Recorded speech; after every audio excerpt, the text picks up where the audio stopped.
कल का क्या प्रोग्राम है? कल 12:30 बजे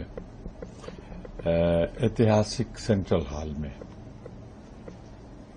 बैठक होगी इंडिया ब्लॉक की, और जो लोग इनको समर्थन दे रहे हैं अलग से वहां इंट्रोड्यूस होंगे, बात रखी जाएगी। पर मैं एक बात कहना चाहता हूं आपके सवाल से अलग हटके। मैं पिछले 2.5 घंटे से साथ हूं।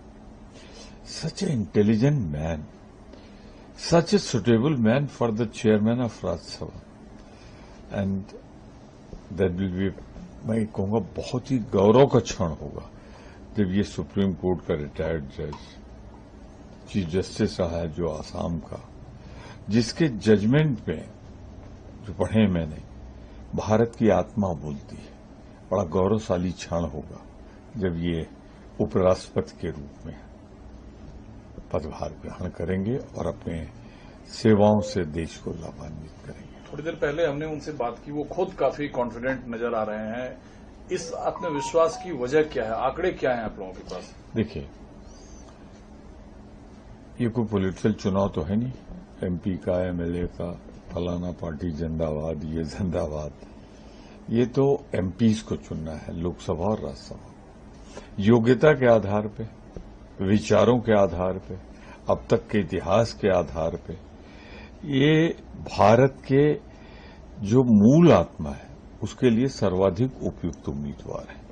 अब देखिए, चुनाव में तो गिरी साहब जब लड़े थे तो काफी पीछे थे, आखिर राष्ट्रपति बने कि नहीं बने तो कुछ नहीं कहा जा सकता, क्योंकि जो एक बात जवाब दिया है जस्टिस सुदर्शन ने कि यहां पार्टियां नहीं लड़ती, यहां एमपीज इलेक्ट करते हैं।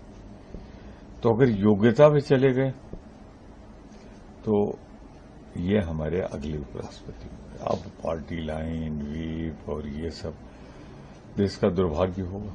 लेकिन सर, पॉलिटिकल व्यक्ति से इतर एक जस्टिस का चुनाव करना, इंडिया ब्लॉक का क्या रणनीति इसके पीछे है? देखिए, विस्तृत रूप से तो कुछ नहीं कहा जा सकता, लेकिन इनका कैरियर तो देखिए। ब्रिलियंट हाईकोर्ट जज, एक आसाम जैसी स्टेट का चीफ जस्टिस, फिर सुप्रीम कोर्ट, और सुप्रीम कोर्ट के रूप में इन्होंने अपनी उपस्थिति दर्ज कराई।